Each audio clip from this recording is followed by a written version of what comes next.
तर ही दृश्य आपण पाहतोय. सुशील कुमार शिंदे आणि खासदार प्रणिती शिंदे यांनी सुद्धा आपल्या मतदानाचा हक्क बजावलाय. कुटुंबासोबत त्यांनी आपल्या मतदानाचा हक्क बजावला. पालकमंत्री जयकुमार गोरे पैसे वाटतायत. पालकमंत्री जयकुमार गोरे यांच्यावर प्रणिती शिंदे यांनी यावेळी गंभीर आरोप केला. सुशील कुमार शिंदे, प्रणिती शिंदे यांनी सहकुटुंब मतदानाचा हक्क बजावलेला आहे.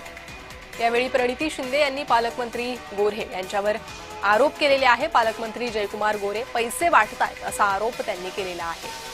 काँग्रेसचे ज्येष्ठ नेते आणि काँग्रेस खासदार प्रणिती शिंदे हे दोघेही मतदानासाठी पोहोचले.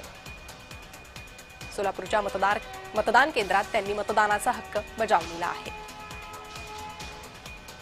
तर सोलापूरमध्ये काँग्रेस विरुद्ध भाजप असा सामना पाहायला मिळतो. लोकशाहीमध्ये एक मतदानाचा हक्क प्रत्येकाने बजावला पाहिजे.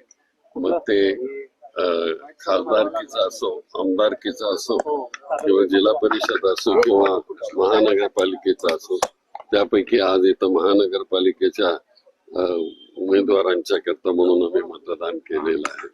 त्यांना मी यश चिंतितो.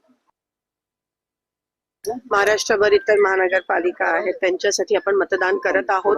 एक नवीन उमेद, एक नवीन संकल्प, एक नवीन विश्वासाने आज आपण हे आपल्या शहरासाठी, शहराच्या विकासासाठी हे मतदान करत आहोत. आणि मी हीच आशा बाळगते की सर्व नागरिक विचार करून कोणत्याही दबावाखाली न येता, जात पात धर्म बाजूला ठेवून फक्त विकास ह्या मुद्द्यावर आणि मागचा इतिहास ह्या मुद्द्यावर मतदान करतील अशी आशा मी बाळगते.